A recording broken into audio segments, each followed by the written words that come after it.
The Hope FM Business Show is made possible by kind donations from our featured businesses. My featured business this afternoon is very, very unusual but very interesting, and I'm looking forward to speaking to Alexander Dakers, who's an international artist, and I know that you will be interested in talking to him as well. Now, international being the emphasis here, Alexander, and you know, look, this is radio, so people can't tell what you look like, but you don't look Scottish, but you sound Scottish, so tell me all about your heritage. Hello Sheena, it's really nice to be invited to Hope FM. My name's Alexander Dakers. Obviously I am Scottish. I don't look Scottish due to the fact that my mother was born in Santiago de Chile, and I have a very proud Scottish heritage, and also I'm very proud of my Chilean side as well. So how did your mum and dad meet? It's very unusual how they actually met. Due to the events of Augusto Pinochet in Chile and what happened in 1973, my mother had to be pushed out of the country and was pushed into Mexico. At that time, my father was travelling with the army, and he met my mother there. And then from there, my father took her back to Scotland, and the story lives on after that. So you were born in Scotland? Yes, I was born in a beautiful place, Arnellan, Argyll and Bute. Scotland's a lovely place. The whole of Scotland's lovely.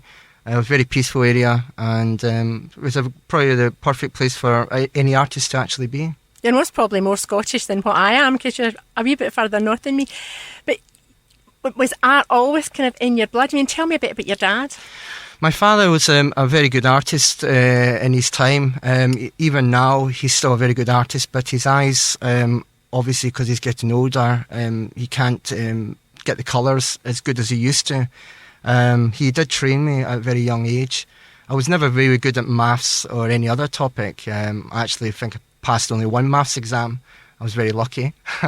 But the art came because of my father and good teachers, and then eventually to the Charles Rennie Mackintosh College that I moved to. So, Rennie, now I do know about Rennie Mackintosh because they've got that amazing exhibition in Glasgow, don't they? Yeah, they do. Well, the art in Scotland's fantastic. It's not just Glasgow. Edinburgh has very good artists as well. But I was very proud to be to the Glasgow School of Art because it's one of the best in the country. So what kind of discipline did you start? You know, what did you paint to start with? Painting, I started actually using charcoal and pencil and pen to get shapes correctly. My father's taught me how to draw things like eyes, nose, mouth. And then from there I started to learn about the beauty of oils, acrylic paint, watercolour, and even briefly about how to use clay and things like that. So I enjoy every sort of media. I enjoy very much so. Now, we're going to talk in more detail, but you have got an amazing exhibition that's happening in, it's a pavilion, isn't it? It's in the BIC. It's the BIC. Do you know, it's staring at me here. It says BIC in front of me. It's happening in the BIC on the 6th of October till the 12th of October. So get that date in your diary now, but we're going to be talking a bit more about that later. But, you know, as a wee boy in Scotland sitting there painting, you know, what was your kind of dream? Did you think that one day you might be doing something like what you're doing now? I never thought that my art would go as far as it's going. This is going to be my second art exhibition, and the BIC came to me to ask me to do some art for them, which was the beauty about it. I just enjoy art. I don't know where the future will lie in it, but I will carry my art till the day I pass away. So what can you remember, again, in the early days before you even went to art school? What was one of the first things that you drew? Very first thing I drew? That's a very good question. I can't even draw a matchstick, man. Yeah, I think I passed that stage. But, you know, as a small child, I mean, my little grandson's 2.5 and his mum's she's an interior graphic designer. So, you know, she's always teaching him to draw things. And she'll say, look at that, Gran, it's a train, and it doesn't look anything like a train to me. It's just scribbles, but she'll point out where So, you know, where did it all, you know, did your dad just suddenly say, Alex, that's amazing, that little doodly drawing that you've done? Yeah, I think my father, he really pushed me with the art in the aspect that he was quite critical, even at a very young age. But he did show me new techniques like cross-hatching and things like that, which are very important if you're going to use pencil and pen. But also, it's not just my father, it's also my mother. My mother's love towards me and belief is very important in where I am today with the art. We're just going to have a break, and then we're going to be chatting to Alex a bit more, because it is quite fascinating what he is doing with his paintings, and that includes giant political paintings. Well, we're speaking about generations of artists, because I'm very pleased to say that I'm joined by Alexander Dakers, and he is an international artist, and his father was an artist before him, so it has been passing down the generations, but through your mum as well, Alex. Now, you were in Scotland, you went to Glasgow Art School, and then just tell us a wee bit of your journey after that. Well, the journey after that was very unusual. After finishing 2.5 years at the School of Art, I actually studied originally graphic design, but I didn't really fancy the illustration on the computers aspect on the graphics. I preferred to just do freehand artwork. I was just amused by to sketch anything on a bit of paper or a canvas was more interesting than pushing a few buttons on a computer. From there I moved to Cotswolds, and I actually went into hospitality. I changed the career drastically, but it was a live-in job. But I still was doing my art on my days off. And Cotswolds is such a beautiful area. I did a lot of paintings around that area, and eventually from there I moved to the beautiful Dorset. So I mentioned, or I alluded to the fact that you had done some political painting. So where does the political side come in to all? The political side comes in, the giant political paintings that I had at the Norfolk Royal were due to the events that happened and affected the family. Like my grandfather, Leopoldo Osorio, is my grandfather. He was sentenced to 30 years and released in 3 years by Amnesty International just for being involved as a politician. And my family owes Amnesty International a great deal, and that's why through the 5 political paintings which were released by the Mayor of Bournemouth, I generated all the art sales to Amnesty International, which was over £3,000. Now, your grandfather came along to that sale, and that was obviously really special. Tell me about that. That was the best thing that actually was there. There was I had 3 political prisoners with my grandfather, and Sergio Pena and Alejandro Mieja, and those 3 gentlemen are worth more than any painting on display. They were the highlight of it, and it was a very emotional day and a very sad day as well, because it was on September the 11th, which was the event of what actually happened in Chile. So I actually wanted it on that date, and even though I had to push my art to get it ready, I was very proud with the final product. Well, you've been working really hard, because although you're now an international artist full time, well, are you completely full time? Not exactly quite full time. Full time art is very difficult to make a real living on. Yes, you can sell some work for good value. But I have a full-time job, which I'm working at the Carlton Hotel now. I'm very happy to work there. And I've just recently started to work on there now. But art will always be like a kind of hobby and part-time job for me. That's how I look at it. So tell me when you first became aware of Amnesty International. The day that my mother forced me in the rainy days in Scotland to hold the tins of Amnesty International. I was collecting money outside Tesco's and things like that. But I didn't actually really understand it until I actually went to one of the first meetings when I think it was about 16, 17 years old. And I started to actually understand what Amnesty International and human rights meant. So your mum was obviously very involved from an early age, was she? Yeah, she was, because of Amnesty International, some people did survive of the disaster in Santiago, but obviously there was over 60,000 people that never made it, and the mothers are still looking for the remains of the children even today. Your mum, what about her parents? What's the kind of history there? My mother's parents, well, my grandfather was involved, worked very closely with the president, Salvador Allende, and it was all very sad what actually happened with Salvador Allende being assassinated by Augusto Pinochet, the parliament being bombed on the day by an aircraft, and my grandfather was pushed into a prison cell for nothing. They didn't do anything wrong, and to be sentenced for 30 years, and my mother constantly having to visit my grandfather along with my auntie Valletta and my uncle Leo. It was very sad times for the family, but we are very grateful for Amnesty International and to release him in 3 years. The way I look at my grandfather is very similar to something like Nelson Mandela. So he's a legend in my family. That's how we look at it.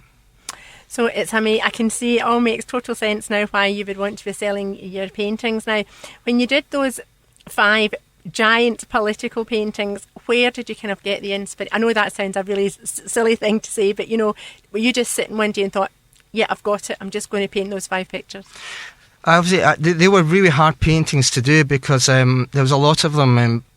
The first one was Salvador Allende himself with his last words, which I created with him saying, "Long live Chile, long live the people, long live the workers," which was his final words before he passed away. The second political one was my grandfather, who was I did him inside a prison cell, and Amnesty International breaking the walls to release him. And I did him how he looked today, so trying to give the imagination of similar to something like Nelson Mandela. And then the third one, I did the mothers holding the signs "Donde está?" That means where are they? And lots of mothers looking for their children, and behind them the Parliament being bombed. Fourth one was Augusto Pinochet. I know Augusto Pinochet was very important to people in Britain because of the work he did for people in the Falklands. However, he was responsible for the massacre of 60,000 people. So I portrayed him going to hell, which is where I see him. It was a very powerful one. And then the last political painting, which everyone really liked, I changed the whole perspective to how it was a children's perspective of the events in Chile, because my mother was 17 years old when this happened, and then the football stadium in Santiago with the assassinations and people being massacred down there. It was a very sad painting, but everybody took pictures of it because it was very unusual. We're just going to stop for another break, and I'm going to chat to Alex about some of the paintings he's going to be doing for this exhibition, which you can go to at the Vic on the 6th to the 12th of October. We'll be back just in a sec. The Hope FM Business Show is made possible by kind donations from our featured businesses. This afternoon, our featured business is Alexander Dakers, international artist, but he's more than just an international artist. Well, I don't even know how to describe you, Alex, because it's just amazing what you're doing through your art and working with Amnesty International. And I'm sure there's many people listening in have been aware of the story of the lady who, when she became a Christian, has been sentenced to death and given 100 lashes, was it? Yes, that's right, yes. Tell us how you're involved with that. Well, after the last exhibition for the people of Chile, I decided to go to head office and decide what can we do for the BIC when I signed the contract. I'm speaking to my arts manager and what options do we have. I decided to go with an individual case that actually touched quite powerfully, and it's recently been on the Times front page actually. Her name's Meriam. She's been sentenced to death because she wouldn't renounce her faith. Sentenced to 100 lashes for adultery for marrying her Christian husband, and we're there to try and stop this execution from happening. So how can we help do that? It's just to spread the word, and this is not acceptable anymore. It's very simple. The laws in Sudan criminal law is ridiculous. Meriam gave birth in prison to her second child with her legs in chains, and over 900,000 people have joined globally for this. And we're there to try and spread the word. She's one of many, many people that are unfortunately in the world that need help. But if we can all join together, I think the greatest satisfaction is to make someone's freedom who rightfully should be free. It doesn't matter if you're marrying Catholic or Protestant or whatever. It really doesn't matter. Life is about love, and it should be like that.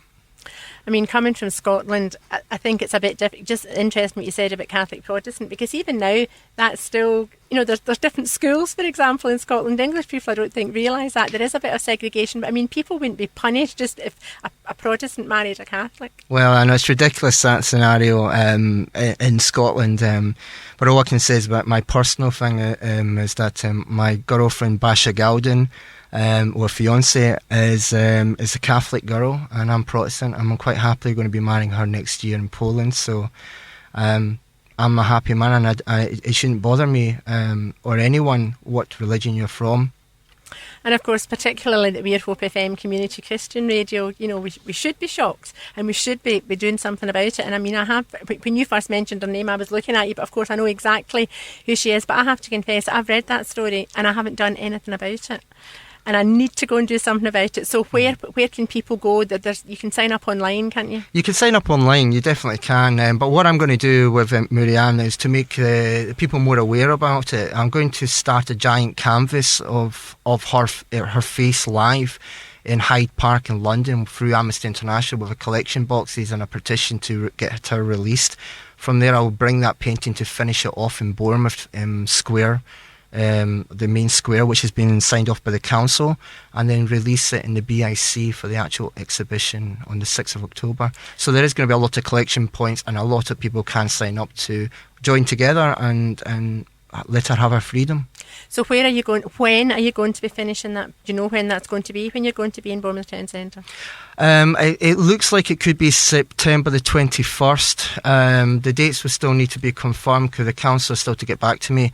But it has been agreed, and then as well, I'm going to probably finish maybe the painting off in the actual balcony of the BIC. It depends what stage I'm at on that painting. I don't want to rush it. I wanted to make it quite dramatic.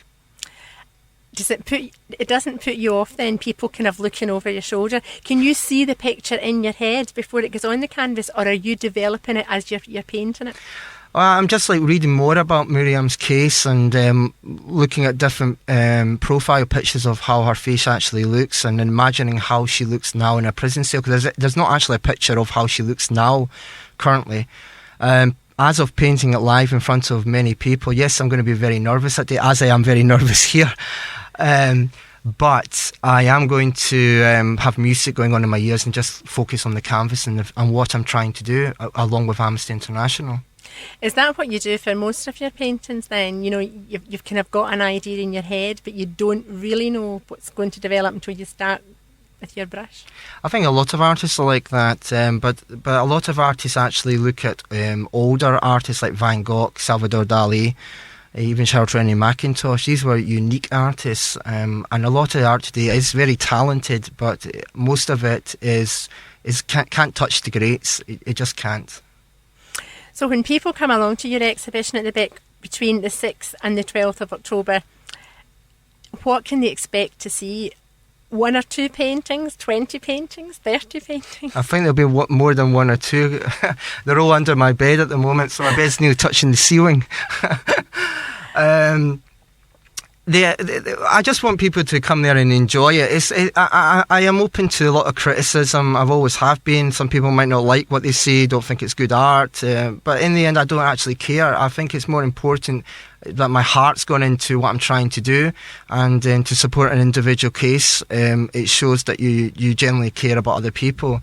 I think it's more important to give someone their freedom and what's rightfully theirs than having money in your pocket.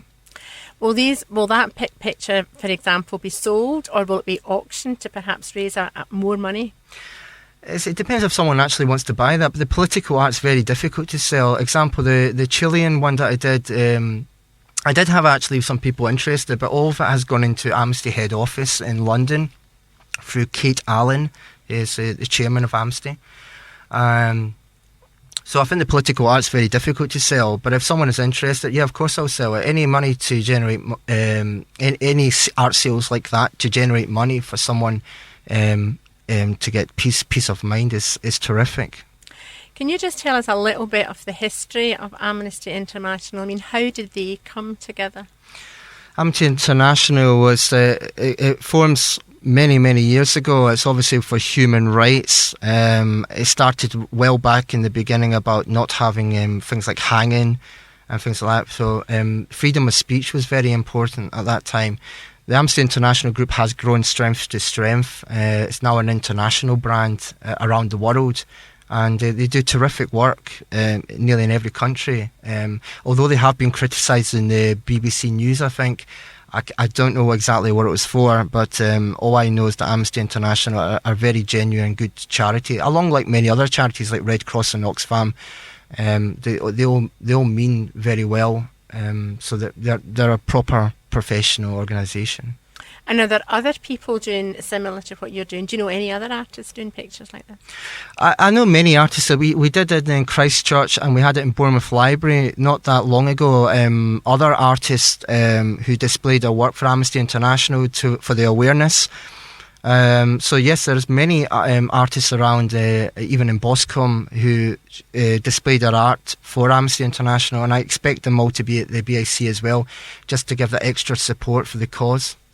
Now, when you had your last exhibition, you raised £3,000 and you had the Mayor and the Mayoress of Bournemouth there. Are you expecting the current Mayor to be there this time? Well, I've been told that he will be there, so if he's not, I'll be knocking on his door. And you're expecting to raise more than £3,000?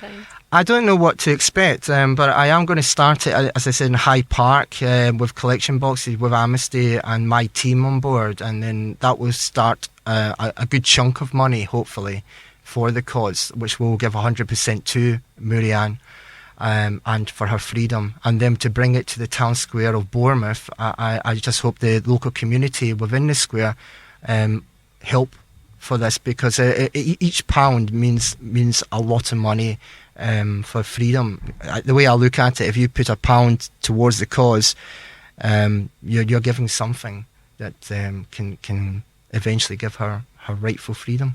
Is the 21st of September, is that a Saturday? Sorry, we can find out later. Yeah, I was just wondering, what day of the week it was, because again, we would like to get involved in promoting that and even speak to you live from the square on radio. Like, I would be just phoning you out now, but we can only do that on certain days of the week, so we'll need to find that out. I think it is a Saturday. I think it is. So okay. Maybe we should have a piece of music and then we'll come back, because you're also helping other charities and you've done some art for the blind, Dorset Blind. So we'll speak about that just in a second. Alexander is an international artist and he's going to be exhibiting his art at the BIC between the 6th and the 12th of October, and he's doing this in association with Amnesty International, so a lot of the proceeds are going to support Amnesty International. This is the second time he's done it. He did it before in the company of the Mayor and the Mayoress of Bournemouth and raised around £3,000. Alex's background has just been quite fascinating, as he's been sharing how his mum has been involved in Amnesty International for a very long time, which is how he got brought into it. So if you are interested in coming along and supporting this really, really good cause, I do suggest you get that date in your diary. Now, Alex, we have been talking quite a lot about political paintings and how that for some people they might not feel very comfortable with them, but there's going to be paintings there that people will be comfortable with. Of course, yeah. I mean, the political art is just to be an eye catcher, to show that the world we live in is not all happy and glory. It's that there's a lot of people needing help. But I have got a lot of art which is romance, landscapes, portraits, and even some horror, wildlife, fantasy, quite a lot. I've experimented with everything. I'm not just an artist that experiments with one thing. I like to try everything. So there'll be something there for everybody's taste. Well, I hope so. Have you got a nice little country scene of Scotland that I can buy? Oh, I haven't done that one yet. But, some, again, landscapes, I don't understand all the different ways. I mean, you said you started off in charcoals and then you ended up in oils. What's it called when you sort of scrape with a little knife? Is that oils? No. Well, a little knife. You're probably talking about a spatula, maybe to spread the paint. Yeah. Yeah. I mean, you can see I'm very ignorant about painting. But I love watching people. That was why I was saying, does it put you off? Because when my husband and I have done quite a lot of walking in the past, particularly in Scotland and in the Lake District, and often you'll just see people sitting there with their easel and they seem just in another world. They don't know that people are looking at them. No, I have done live art before and people watching me, but not an incredible amount of people. So it's going to be a new challenge, but I'm looking forward to it. Do you do portraits? Yes, I do. Yes. Well, there you go. Maybe that's something else. Maybe the next time you can come in, you can paint me live on here. No, that might not be so good. I mean, we're running out of time. We always do on these shows because there's just so much to talk about. But there's some people that you would like to say thank you to. Yes, definitely. Obviously, I can't forget this one, which I did at the Norfolk Royal, unfortunately, because of the pressure. My girlfriend, Basha Gowden, without her, none of this would have been possible. She's been there from the start, seeing me struggling and seeing the success that we have together. I'd like to thank Kate Allen, Chairman of Amnesty International, Richard Glenn, who works in London, Amnesty International, Ted Stevens, Bournemouth International, Amnesty International team, Anjara, my sales manager, Lenka, Daisy, involved in the sales and marketing, Keith Loffer, sales and marketing, my brother Hugh, Dakers, my mother and father, all friends and family, famous cousins, Nigel Hedges, Gail Collins, Connaught Hotel, Norfolk Royal and the Carton Hotel. I would like to thank them all as well, and I would also like to thank Hope FM and yourself. And you do have some people listening in, hopefully online this afternoon. I've got quite a lot of people listening online, so I hope I sound okay here. So what's the furthest away that somebody could be listening online? In Santiago de Chile. Well, that's really great. So hello, Santiago in Chile. You're very welcome to Hope FM this afternoon.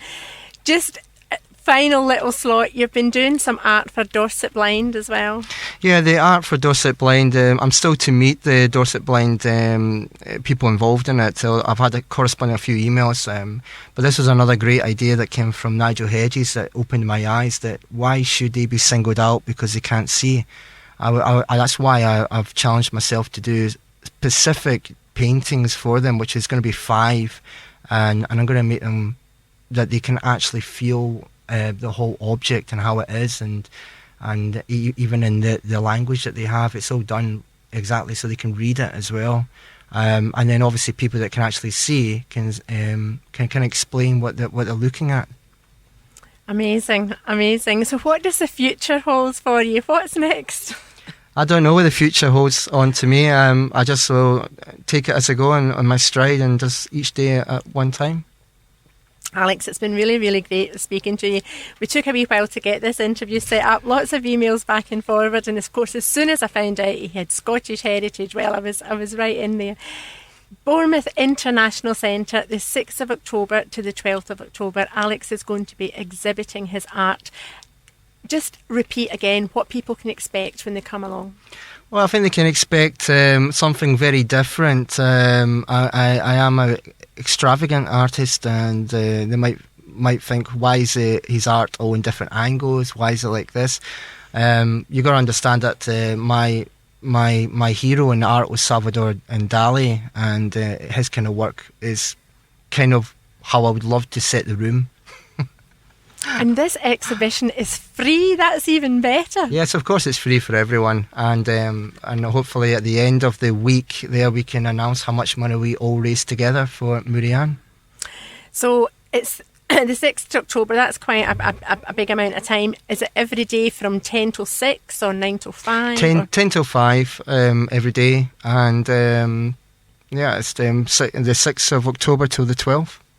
Well, again, from Hope FM here, we wish you every success with that exhibition, and thank you very, very much for being my special guest this afternoon on The Business Show. So my guest has been Alexander Dakers, international artist. Do you want to point people to your website? That's the one thing that we haven't done. Oh, yeah. My website is www.zanderartwork.com.